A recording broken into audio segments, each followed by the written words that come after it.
میں تو امتی ہوں اے شاہ امم، کر دے میرے آقا اب نظر کرم۔ حضرت کیسے ہیں آپ؟ الحمدللہ۔ حضرت رمضان کے بارے میں تو انشاءاللہ بات کریں گے، لیکن جیسے کہ سلسلہ چلا آ رہا ہے ہمارے پچھلے چند پروگراموں سے کہ فرشتوں کے بارے میں بات کر رہے تھے، تو آج باری ہے حضرت اسرائیل علیہ السلام کی، جس سے ہم سب ڈرتے ہیں اور ان سے کوئی نجات بھی نہیں ہے، کوئی بچ بھی نہیں سکتا۔ ہر ایک کو ملاقات کرنی ہے، ایک نہ ایک دن ان کے ساتھ ان کا سامنا ہوگا۔ تو یہ ذرا فرمائیے کہ وہ میرے خیال میں کافی مصروف ہیں اپنے کام میں، کہ سارا دن لوگوں کی جانیں دن رات وہ نکالتے رہتے ہیں، تو ان کے بارے میں ذرا تفصیل سے فرمائیے گا کہ ان کا جثہ، ان کی حیت اور ان کو کیا کرتے ہیں اور کہاں پہ، اور ان کا مرتبہ فرشتوں میں کہاں پر ہے۔ نحمدہ ونصلی ونسلم علی رسول الکریم، اما بعد۔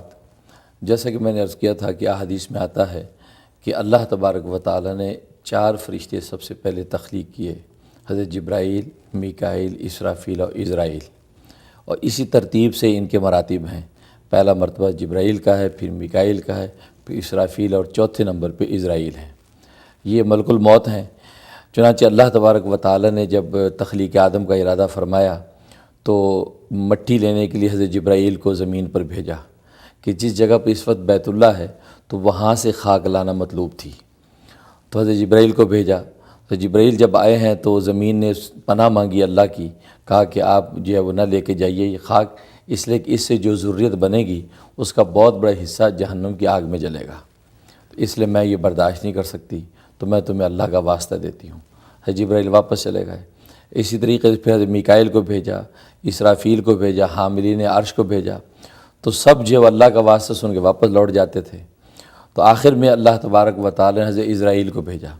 تو ملک الموت جب آئے ہیں تو زمین نے حسب معمول وہی درخواست کی، کہا کہ میں اللہ کی پناہ لیتی ہوں کہ مجھے اللہ کا واسطہ ہے کہ تم نہ لے جا۔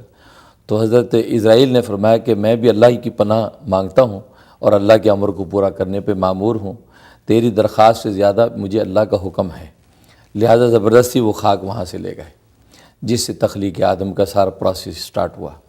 اس پر اللہ تبارک و تعالی نے فرمایا کہ اے اسرائیل، تو نے چونکہ میرے امر کو پورا کیا اور اس کی فریاد کو نہ دیکھا، تو تم میں یہ صلاحیت موجود ہے کہ تو قبض ارواح کر سکتا ہے، اس لیے کہ جب کل کو کسی کی موت ہوگی تو کسی کا باپ روئے گا، ماں روئے گی، بچے روئیں گے، تو یہ فریاد اگر کسی نے سن لی تو ظاہر ہے کہ وہ قبض روح نہیں کرے گا، لیکن تیرے اندر یہ خاصہ ہے کہ تو یہ قبض روح کر سکتا ہے۔ تو اللہ تبارک و تعالی ان کی ذمہ داری قبض ارواح کی لگا دی، چنانچہ وہ روحوں کو قبض کرتے ہیں تو دنیا میں جہاں۔ اچھا حضرت، ان کے بارے میں مشہور ہے کہ ظاہر ہے کہ جب جان کنی کا عالم ہوتا ہے، ہر کوئی مرنا تو نہیں چاہتا، کوشش یہی ہوتی ہے کہ جتنا بھی زیادہ وقت گزر جائے، لیکن کچھ چارہ نہیں ہے، حضرت اسرائیل سے فرار بھی ممکن نہیں ہے۔ تو یہ بھی ہم نے احادیث میں سنا ہے کہ جو نیک ارواح یا نیک لوگ ہوتے ہیں ان کو یہ بڑی اچھی شکل میں نظر آتے ہیں، اور جو بدکار لوگ ہوتے ہیں جنہوں نے گناہ کیے ہوتے ہیں ان کی جب جان نکالی جاتی ہے تو بڑی ڈراؤنی شکل ہوتی ہے ان کی۔ تو کیا یہ صحیح؟ وہ ایسا ہے کہ معراج کے موقع پہ جب سرکار دو عالم صلی اللہ علیہ وسلم تشریف لے گئے تو حدیث میں آتا ہے کہ ملک الموت سے بھی ملاقات ہوئی، تو اس کے 4 منہ دکھائے گئے۔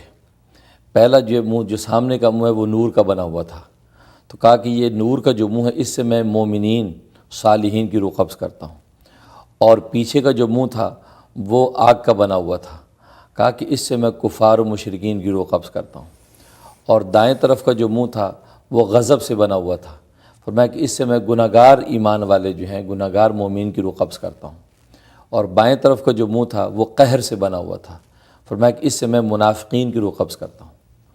تو یہ صحیح ہے، احادیث میں آتا ہے کہ وہ نورانی اور پاکیزہ شکل میں ایمان والوں کی روح قبض کرتے ہیں، اور ڈراؤنی اور خوفناک شکل میں وہ گناہ گاروں کی اور کفار و مشرکین کی روح قبض کرتے ہیں۔ اچھا حضرت، ان کی اپنی اوریجنل شکل کیسی اس کے بارے میں بات کریں گے ایکچولی بہت۔ اچھا حضرت، جیسے ایک کال سے پہلے ذکر ہو رہا تھا حضرت اسرائیل علیہ السلام کے، ان کا جثہ اور ان کی شکل کیسی ہے اوریجنل؟ جی، ان کے جثے کا یہ عالم ہے کہ حضرت اسرائیل والسلام کا ایک قدم مشرق میں ہوتا ہے، دوسرا مغرب میں، اور سر جو آسمانوں سے اوپر پہنچتا ہے۔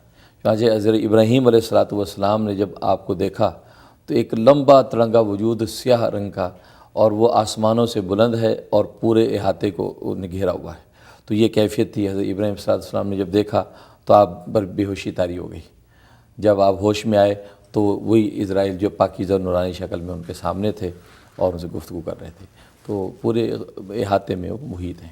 اچھا حضرت، یہ حضرت اسرائیل سب کی جان خود نکالتے ہیں کیونکہ ہر سیکنڈ میں کوئی نہ کوئی کسی شخص کی جان جاری ہوتی ہے، فوت ہو رہے تھے، یا انہوں نے کوئی اپنے اسسٹنٹ بھی رکھے ہوئے ہیں؟ جی یہاں بہت اچھا سوال کیا یہ آپ نے کہ قرآن کریم میں تفوت رسولنا کے الفاظ ہیں. اس کا مطلب یہ ہے، مفسرین فرماتے ہیں کہ ان کے آگے بھی بہت سے کارندے ہیں. اللہ تبارک و تعالی ان کو بہت سے آگے ملائکہ دے رکھے ہیں تو جو پھر ان کے نائب بن کے کام کرتے ہیں. تو براہ راست یہ بعض کی ارواح نکالتے ہیں، ورنہ وہ ارواح نکال کے ان کو پیش کر دیتے ہیں اور یہ اس کے بعد یہ آگے معاملہ کر دے میرے آقا اب نظر کرم. میں تو بے سہارا ہوں، دامن بھی ہے خالی، نبیوں کے نبی تیری شان